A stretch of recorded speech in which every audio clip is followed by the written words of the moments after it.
Hello everyone, जय श्री राम। कैसे हो दोस्तों आप सभी। मध्य प्रदेश वर्ग 3 चयन परीक्षा 2025 की सफलता सीरीज में विज्ञान सब्जेक्ट का टॉपिक हम पढ़ने वाले हैं। जनन स्वास्थ्य आवश्यकताएं एवं लैंगिक संचारित रोग STD, यौन संचारित रोग की रोकथाम, जन्म नियंत्रण की आवश्यकताएं एवं विधियां। तो दोस्तों हम NCERT से कवर कर रहे हैं और आप भी इसे 2-3 बार देखना ताकि ये आपके दिमाग में फिट हो जाए। दोस्तों जय श्री राम, चलो पढ़ते हैं। जनन स्वास्थ्य को ही प्रजनन स्वास्थ्य कहते हैं। हम क्या क्या पढ़ने वाले हैं। जनन स्वास्थ्य समस्याएं और कार्य नीतियाँ, जनसंख्या विस्फोट और जन्म नियंत्रण, सगर्भता का चिकित्सीय समापन, और नंबर 4 यौन संचारित रोग, नंबर 5 वंध्यता।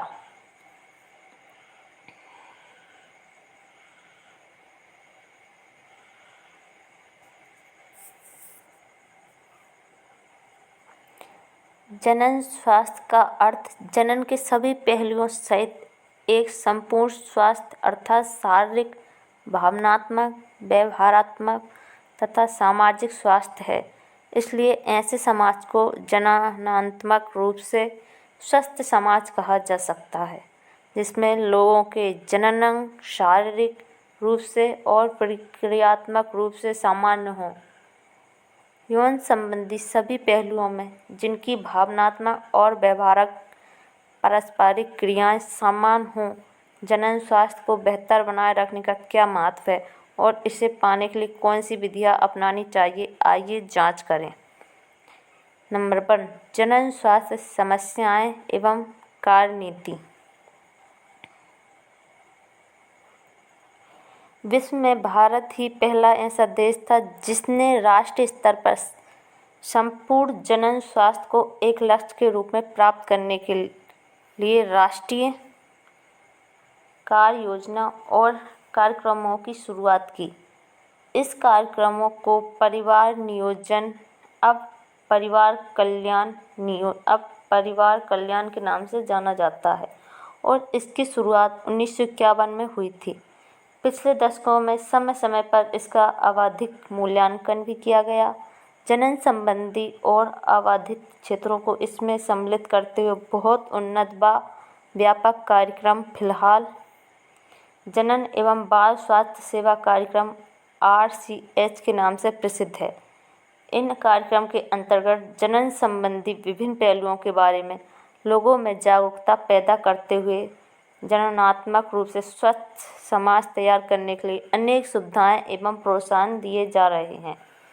श्रव्य एवं दृश्य, ऑडियो विजुअल और मुद्रित सामग्री की सहायता से सरकारी एवं गैर सरकारी संगठन जनता के बीच जनन संबंधी पहलुओं के प्रति जागरूकता पैदा करने के लिए विभिन्न उपाय कर रहे हैं। उपयुक्त सूचनाओं को प्रसारित करने में माता पिता, अन्य निकट संबंधी, शिक्षक एवं मित्रों को भी प्रमुख भूमिका है। विद्यालयों में यौन शिक्षा की पढ़ाई को बढ़ावा दिया जाना चाहिए ताकि युवाओं को सही जानकारी मिल सके और बच्चे यौन संबंधी विभिन्न पहलुओं के बारे में फैली भ्रांतियों पर विश्वास न करें और उन्हें यौन संबंधी गलत धारणाओं से छुटकारा मिल सके। लोगों को जनन अंगों, किशोरावस्था एवं उससे संबंधित परिवर्तनों, सुरक्षित और स्वच्छ यौन क्रियाओं, यौन संचारित रोगों एवं एड्स के बारे में जानकारी विशेष रूप से किशोर आयु वर्ग में जनन संबंधी स्वस्थ जीवन बिताने में सहायक होती है। लोगों को शिक्षित करना, विशेष रूप से जनन जोड़ी तथा वे लोग जिनकी आयु विवाह योग्य है, उन्हें उपलब्ध जन्म नियंत्रण, गर्भ निरोधक विकल्पों तथा गर्भवती महिलाओं की देखभाल, माँ और बच्चे को प्रसवोत्तर देखभाल आदि के बारे में तथा स्तनपान के महत्व, लड़का या लड़की को समान महत्व एवं समान अवसर देने की जानकारियों आदि से जागरूक स्वस्थ परिवारों का निर्माण होगा। अनियंत्रित जनसंख्या वृद्धि से होने वाली समस्याओं तथा सामाजिक उत्पीड़नों जैसे कि यौन दुरुपयोग एवं यौन संबंधी अपराधों आदि के बारे में जागरूकता पैदा करने की आवश्यकता है, ताकि लोग इसे रोकने एवं जनगणनात्मक रूप से जिम्मेदार एवं सामाजिक रूप से स्वस्थ समाज तैयार करने में के बारे में विचार करें और आवश्यक कदम उठाएं। जनन स्वास्थ्य प्राप्ति के लिए विभिन्न कार्य योजनाओं के फलस्वरूप सफलतापूर्वक क्रियान्वयन के लिए मजबूत संरचनात्मक सुविधाओं, व्यावसायिक विशेषज्ञता तथा भरपूर भौतिक सहारों की आवश्यकता होती है। लोगों को जनन संबंधी समस्याओं जैसे कि सगर्भता, प्रसव, यौन संचारित रोगों, गर्भपात, गर्भ निरोधकों, ऋतुस्राव, माहवारी संबंधी समस्याओं, बांझता, बांझपन आदि के बारे में चिकित्सा सहायता एवं देखभाल उपलब्ध कराना आवश्यक है। समय समय पर बेहतर तकनीकों और नए कार्य नीतियों को क्रियान्वित करने की भी आवश्यकता है, ताकि लोगों की अब अधिक सुचारू रूप से देखभाल और सहायता की जा सके। बढ़ती मादा भ्रूण हत्या की कानूनी रोक के लिए उल्बेबेधक जांच, लिंग परीक्षण पर वैधानिक प्रतिबंध तथा व्यापक बाल प्रतिरक्षीकरण टीका आदि कुछ महत्वपूर्ण कार्यक्रमों को भी शामिल किया गया है। एमिनोसेंटेसिस में एमनियोटिक द्रव्य में घुले पदार्थों व विकासशील भ्रूण की कोशिकाओं का विश्लेषण किया जाता है। इस विधि में भ्रूण में होने वाले विभिन्न आनुवांशिक विकार जैसे Down syndrome, haemophilia, sickle cell anaemia आदि की उपस्थिति का पता लगाया जा सकता है। ये बीमारियां होती हैं यौन संबंधी तथा जनन संबंधी विभिन्न क्षेत्रों पर अनुसंधान को बढ़ावा दिया जाता है। सरकारी तथा गैर सरकारी एजेंसियां नई तकनीकियां तलाशने या विद्यमान को ही बेहतर बनाने का काम करती हैं। क्या आप जानते हैं कि सहेली नामक गर्भ निरोधक गोली की खोज भारत में लखनऊ के केंद्रीय औषधि अनुसंधान संस्थान, इसको याद रखना, सहेली नामक गोली जो गर्भ निरोधक है उसकी खोज भारत के लखनऊ के केंद्रीय औषधि अनुसंधान संस्थान central drug research institute CDRI ने की थी।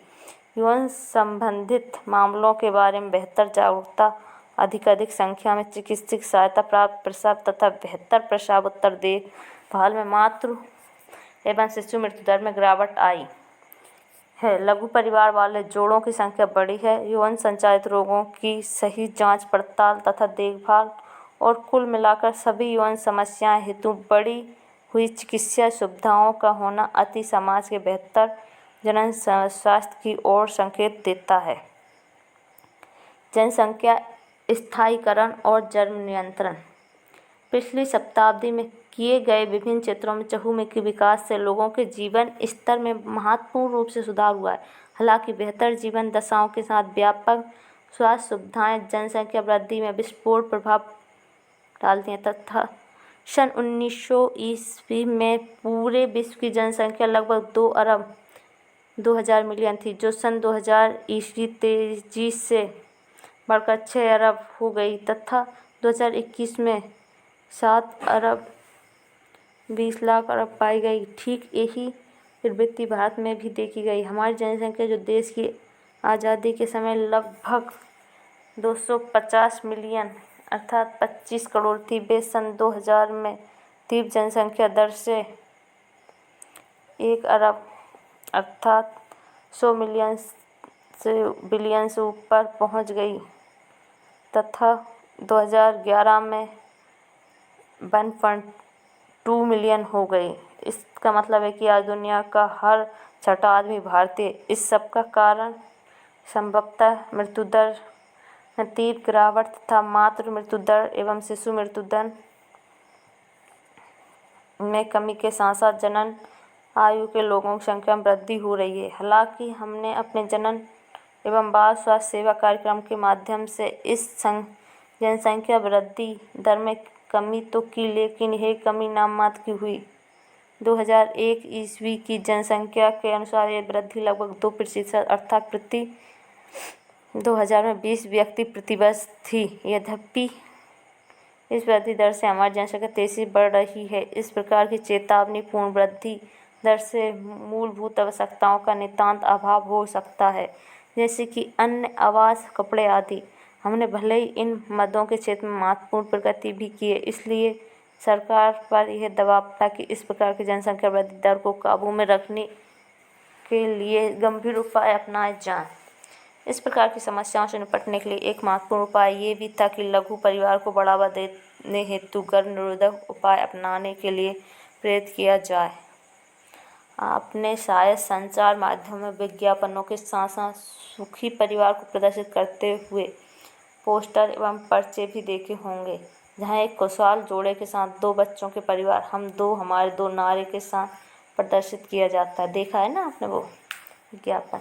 बहुत सारे जोड़ों ने, विशेष रूप से शहरों के कामकाजी युवा दंपतियों ने हम दो हमारे 2 का नारा अपनाया। विवाह की वैधानिक आयु स्त्री के लिए 18 वर्ष तथा पुरुष के लिए 21 वर्ष सुनिश्चित है और इस समस्या से निपटने हेतु लघु परिवार के लिए जोड़ों को प्रोत्साहित किया जाता। आइए यहाँ पर कुछ समान तौर पर इस्तेमाल होने वाले गर्भ निरोधकों के बारे में चर्चा करें।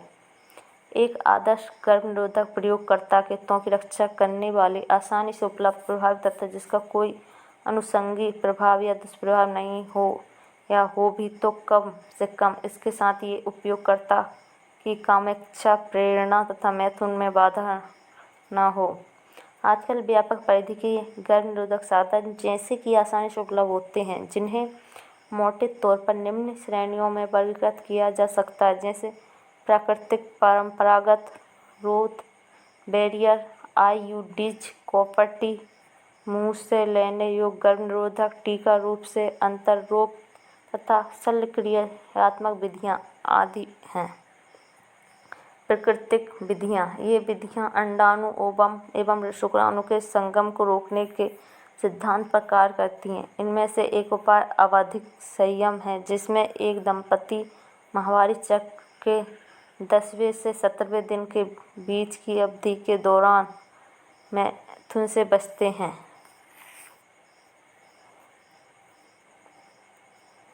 जिसे अंडोत्सर्जन की अपेक्षित अवधि मानते हैं। इस अवधि के दौरान निषेचन एवं उर्वर गर्भधारण के अवसर बहुत अधिक होने के कारण इसे निषेचन अवधि भी कहा जाता है। इस तरह से इस दौरान मैथुन सहवास न करने पर गर्भाधान से बचा जा सकता है। वह स्खलन या आंतरिक मैथुन कोइटस इंटरप्शन एक अन्य विधि है, जिसमें पुरुष साथी संभोग के दौरान बैर या स्तवन ठीक पहले स्त्री की योनि से अपना लिंग बाहर निकालकर डियासेचन से बचा सकता है।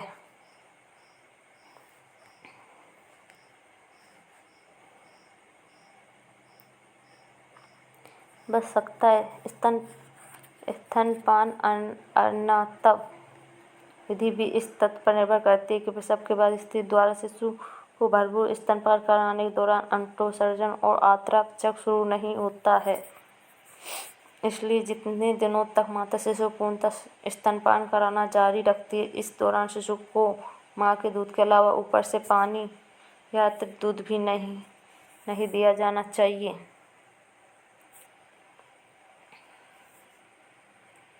यह अवधि 4 से 6 माह की होती है। गर्भधारण के अवसर लगभग शून्य होते हैं। यह विधि प्रसव के बाद ज़्यादा से ज़्यादा 6 महीने की अवधि तक ही कारगर मानी गई है। चूँकि उपरोक्त विधियों में किसी दवा या साधन का उपयोग नहीं होता, अतः इसके दुष्प्रभाव लगभग शून्य के बराबर है। हालांकि इसके असफल रहने की दर काफ़ी अधिक है।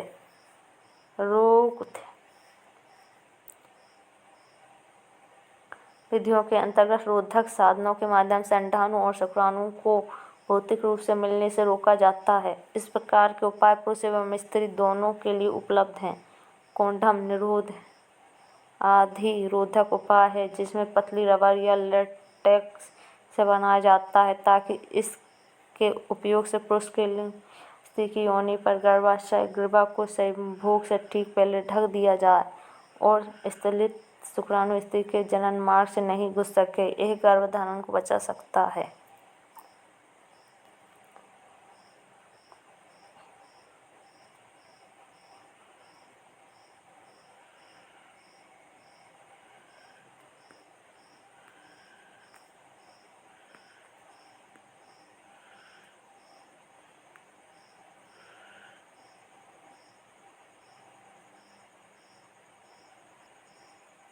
ये देखिए, ये पुरुषों के लिए और यह स्त्रियों के लिए कॉन्डम। पुरुषों के लिए कॉन्डम का मशहूर ब्रांड नाम निरोध काफ़ी लोकप्रिय है। हाल ही के वर्षों में कॉन्डम के उपयोग से तेजी में वृद्धि हुई, क्योंकि इसमें गर्भधारण के अलावा यौन संचार, एड्स से बचाव जैसे अतिरिक्त लाभ हैं। स्त्री एवं पुरुष दोनों के लिए ही कॉन्डम उपयोग के बाद फेंकने वाले होते हैं। इन्हें स्वयं ही लगाया जा सकता है और इस तरह उपयोगकर्ता की गोपनीयता बनी रहती है। डायाफ्राम, गर्भाशय ग्रीवा, टोपी तथा वॉल्व आदि भी रबर से बने रोधक उपाय हैं, जो स्त्री के जनन मार्ग में सहवास के पूर्ण गर्भाशय ग्रीवा को ढकने के लिए लगाए जाते हैं। एक गर्भाशय ग्रीवा को ढककर शुक्राणु को प्रवेश को रोककर गर्भधारण छुटकारा दिलाते हैं। इन्हें पुनः इस्तेमाल किया जा सकता है। इसके साथ ही इन रोधक साधनों के साथ साथ शुक्राणुनाशक क्रीम, जेली एवं फोम झाग का प्राय इस्तेमाल किया जाता है, जिससे इनकी गर्भनिरोधक क्षमता काफ़ी बढ़ जाती है। भारत में दूसरी प्रभावी और लोकप्रिय विधि अंतःगर्भाशयी युक्ति इंट्रायूट्राइन डिवाइस IUD का उपयोग है। ये युक्तियाँ डॉक्टरों या अनुभवी नर्सों द्वारा योनि मार्ग से गर्भाशय में लगाई जाती हैं। आजकल विभिन्न प्रकार की अंतःगर्भाशयी युक्तियाँ उपलब्ध हैं, जैसे कि औषधि रहित IUD, उदाहरण लिम्पेस लूप, तांबा मोचक IUD, copper T, copper 7 Multiload 375 copper T तथा हार्मोन मोचक IUD आदि। IUD गर्भाशय के अंदर कॉपर का आयन मोचक होने के कारण शुक्राणुओं की भक्षा अनुक्रिया बढ़ा देती है, जिससे शुक्राणु की गर्भशीलता तथा उनकी निषेचन क्षमता को कम करती है। इसके अतिरिक्त IUD हार्मोन को गर्भाशय में भ्रूण के रोपण के लिए अनुपयुक्त बनाते तथा गर्भाशय ग्रीवा को शुक्राणुओं का विरोधी बनाते हैं। जो औरतें गर्भावस्था में देरी या बच्चों को जन्म में अंतराल चाहती हैं, उनके लिए IUD आदर्श गर्भनिरोधक है। भारत में गर्भनिरोध की ये विधियाँ व्यापक रूप से प्रचलित हैं। महिलाओं के द्वारा खाया जाने वाला एक अन्य गर्भनिरोधक प्रोजेस्टेरोन अथवा प्रोजेस्टेरोन और एस्ट्रोजन का संयोजन है, जिससे थोड़ी मात्रा मुंह द्वारा लिया जाता है। यह मुंह में टिकिया के रूप में ली जाती है और ये गोलियां पिल्स के नाम से लोकप्रिय हैं। ये गोलियां 21 दिन तक प्रतिदिन ली जाती हैं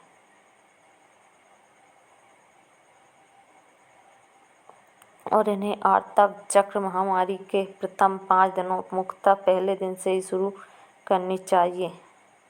गोलियां समाप्त होने के 7 दिनों के अंदर के बाद अतः पुनः ऋतुस्राव शुरू होते हैं, इसे फिर से वैसे ही लिया जाता है और ये क्रम तब तक जारी रहता है जब तक गर्भनिरोध की आवश्यकता होती है। यह अंडोत्सर्जन और रोपण को संदमित करने के साथ साथ गर्भाशय ग्रीवा की पूर्णता को भी बदल देती है, जिससे शुक्राणुओं को प्रवेश रोक लग जाती है अथवा इनकी गति बंद हो जाती है। ये गोलियां बहुत ही प्रभावशाली तथा बहुत कम दुष्प्रभाव वाली होती हैं तथा औरतों द्वारा ये खूब स्वीकारी हैं।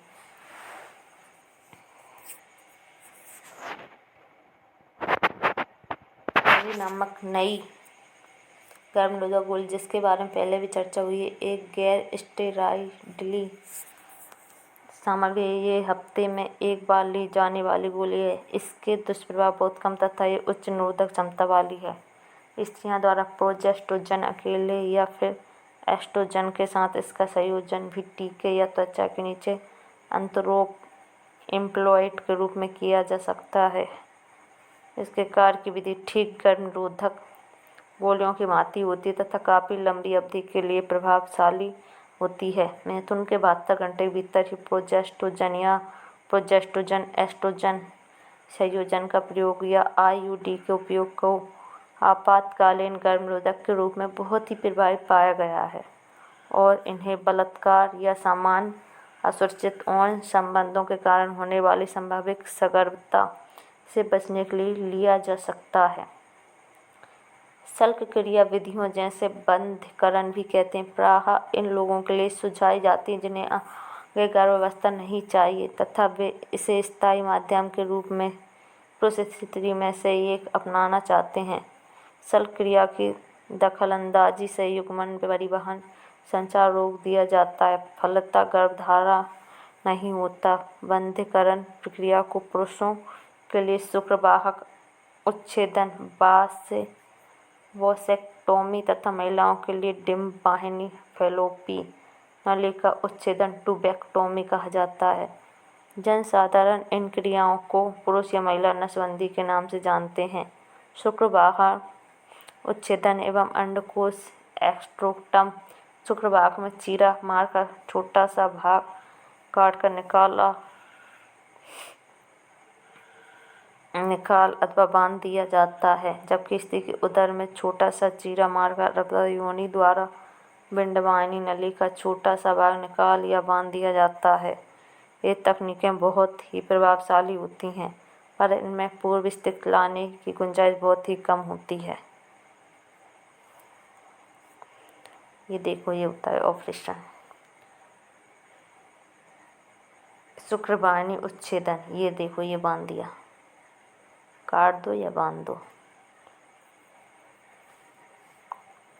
और ये फ्लोपी नालिका बंधी हुई काटी हुई, ये देखो, ये बांध दी। अब अंदर जाएगा नहीं तो कुछ नहीं होगा। बच्चा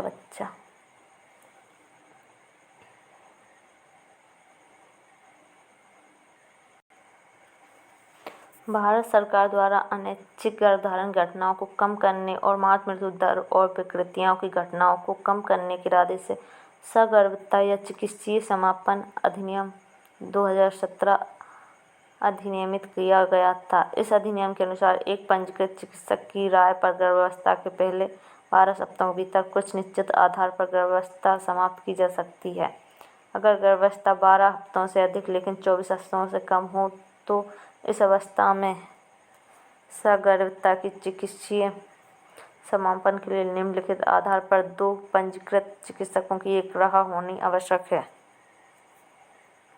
नंबर 1, गर्भता की निरंतरता में गर्भवती महिला के जीवन के लिए जोखिम अथवा गंभीर शारीरिक चोट और शारीरिक व मानसिक स्वास्थ्य का खतरा हो, या शारीरिक व मानसिक असमानताओं में पीड़ित या गंभीरता से विकलांग बच्चे के जन्म होने की संभावना का खतरा हो, तो गर्भपात कर सकते हैं डॉक्टर। असगर्भता का चिकित्सीय समापन। असगर्भता का चिकित्सीय समापन तो अपने उसमें नहीं है,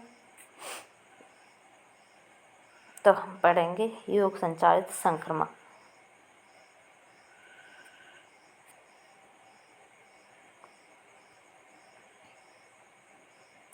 कोई भी रोग या संक्रमण जो मैथुन द्वारा संचालित होते हैं उन्हें सामूहिक तौर पर यौन संचालित संक्रमण STI या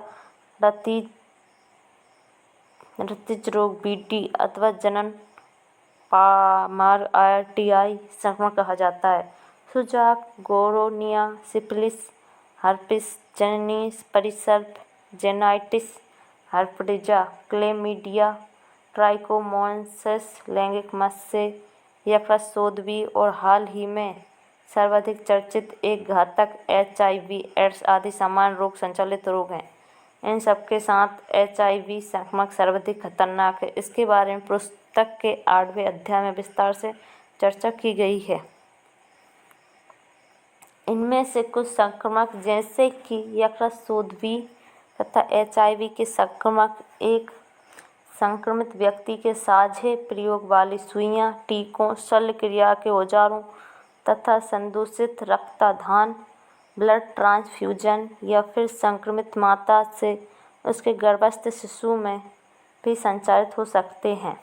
यकृत शोधवी, जननीय परिसर्प तथा HIV संक्रमण को छोड़कर बाकी सभी यौन रोग पूरी तरह से उपचार योग्य हैं, बशर्ते कि इन्हें शुरुआती अवस्था में पहचाना या इनका उचित ढंग से पूरा इलाज कराया जाए।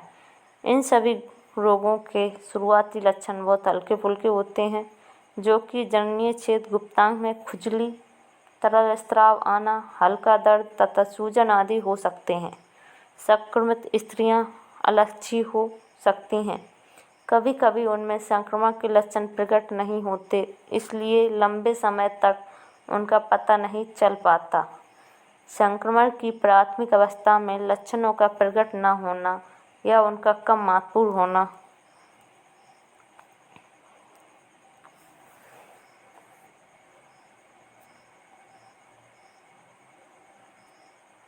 तथा यौन संचारित संक्रमण से जुड़े सामाजिक कलंक का डर संक्रमित व्यक्ति को समय समय पर जांच तथा उचित उपचार से रोकता है।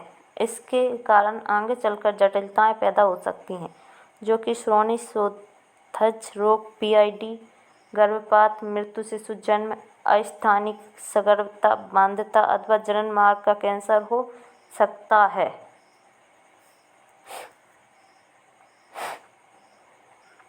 यौन संचारित संक्रमण स्वस्थ समाज के लिए खतरा है, इसलिए इनकी प्रारंभिक अवस्था में पहचान तथा रोग के उपचार को जनन स्वास्थ्य सेवा कार्यक्रम के अंतर्गत प्रमुखता दी गई है।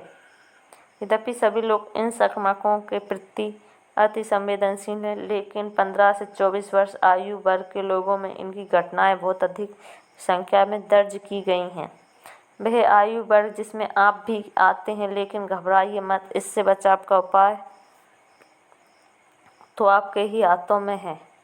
आप इन संक्रमणों से जुड़ी पूरी तरह से मुक्त रह सकते हैं, बशर्ते कि आप भविष्य में नीचे दिए गए साधारण नियमों का पालन करते हैं। किसी अनजान व्यक्ति या बहुत से व्यक्तियों के साथ यौन संबंध न करें। मैथुन के समय सदैव कॉन्डम का इस्तेमाल करने की कोशिश करें। यदि कोई आशंका है तो तुरंत ही प्राथमिक जांच के लिए किसी योग्य डॉक्टर से मिलें और रोग का पता चले तो पूरा इलाज कराएं। इसके बाद बंध्यता के बारे में चर्चा किए बिना जनन स्वास्थ्य पर चर्चा अधूरी है। भारत सहित पूरी दुनिया में बहुत से दंपति बांझ हैं, अर्थात बांझ जो बोलते हैं अपन, बांझ, उन्मुक्त या असुरक्षित सहवास के बावजूद वे बच्चे पैदा कर पाने में असमर्थ होते हैं। इसके अनेक कारण हो सकते हैं, जो कि शारीरिक, जन्मजात, रोगजन्य, औषधिक, प्रतिरक्षात्मक और यहाँ तक कि मनोवैज्ञानिक भी हो सकते हैं। भारतवर्ष में प्राय दंपतियों में बच्चा न होने का दोष स्त्रियों को ही दिया जाता है, जबकि प्राय ऐसा नहीं होता। ये समस्या पुरुष साथी में भी हो सकती है। विशिष्ट समस्या सेवा इकाइयाँ, वाहनतक क्लिनिक आदि नैदानिक जांच में सहायक हो सकती हैं और इनमें से कुछ विकारों का उपचार करके दंपतियों को बच्चे पैदा करने में मदद दे सकती है।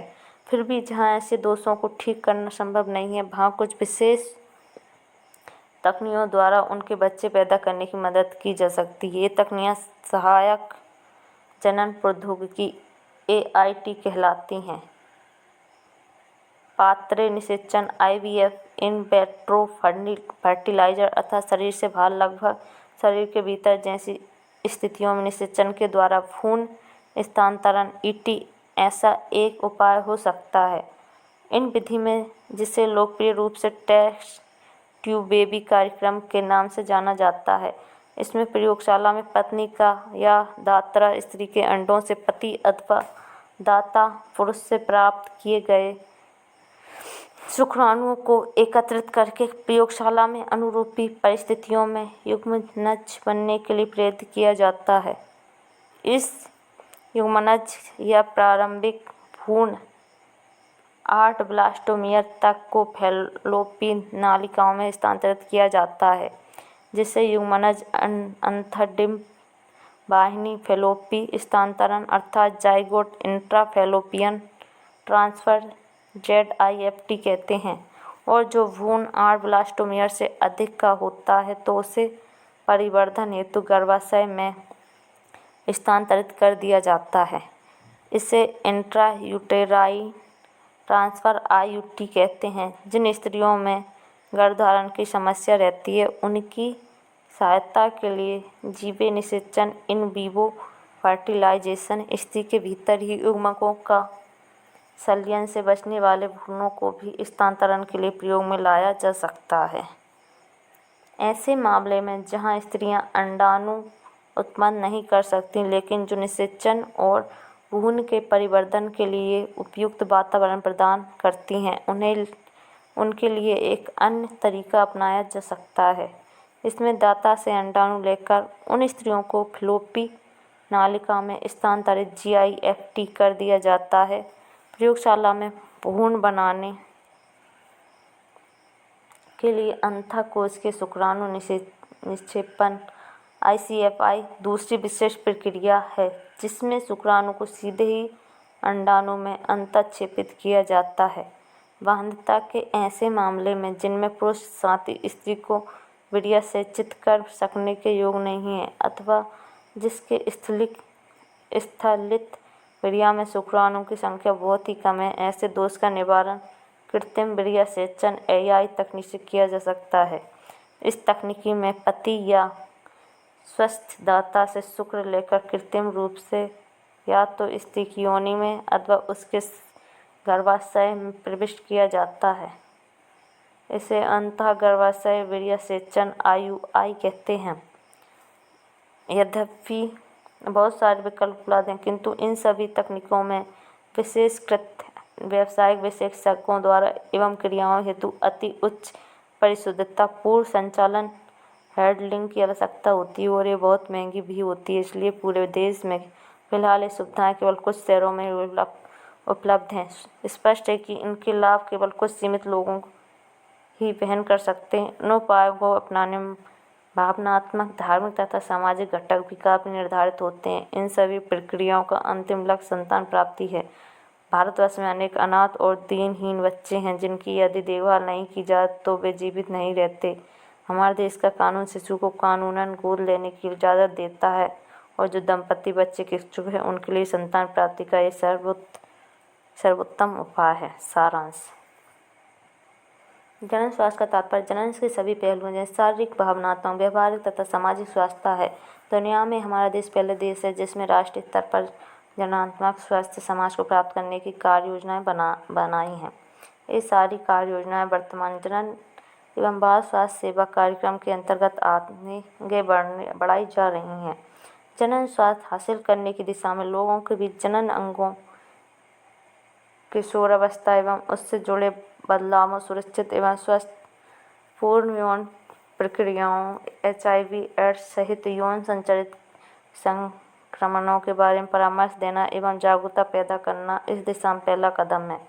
चिकित्सा सुविधाएं उपलब्ध कराना तथा अर्थात दूसरा में अनियमितताएं, सगर्भता संबंधी पहलुओं, प्रसव चिकित्सा, सगर्भता समापन आदि से जुड़ी समस्याओं की देखभाल, इनके लिए चिकित्सा सेवा उपलब्ध कराना और जन्म नियंत्रण, प्रसवोत्तर शिशु एवं माता की देखभाल एवं प्रबंधन आदि RCF कार्यक्रम से जुड़े अन्य महत्वपूर्ण पहलू हैं।